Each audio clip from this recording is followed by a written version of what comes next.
Furious 5. Let's talk about the Chicago Bears. They got their man, Ben Johnson. Speaking of the Detroit Lions, Johnson did not have a great night on Saturday. I know that his quarterback threw some bad passes.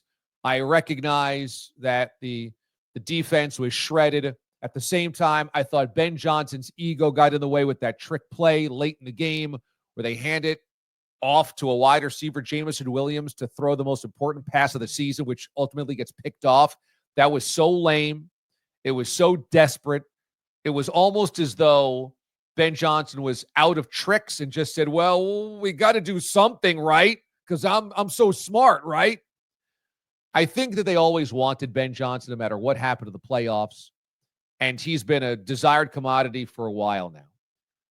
And if I'm the Bears, yeah, I'm happy about this. I'm happy about going and getting the hottest coordinator on the market despite the early exit by the Lions.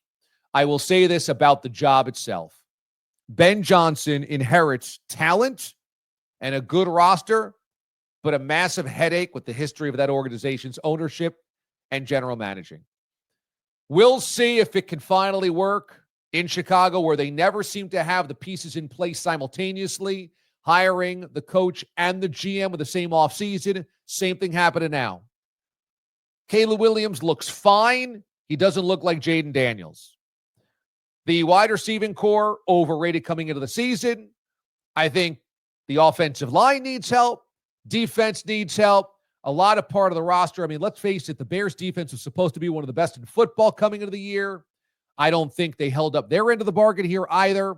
But by and large, this is a McCaskey family that does things on the cheap, that does things that leave you scratching your head. Why do you think that's the way the NFL works?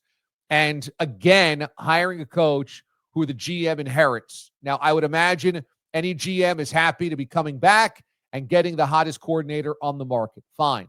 But the Chicago Bears are not an easy situation, no matter how much talent they have. It's never been easy. It won't be easy for Ben Johnson. It's interesting. He stays in the division, so he gets the Lions twice a year. That's very interesting. But for Ben, buyer beware. You wanted to be selective on your jobs. And okay, you got a young QB on a rookie contract, a number one overall pick with a good roster. But what you also inherit is a headache of an ownership group and a family.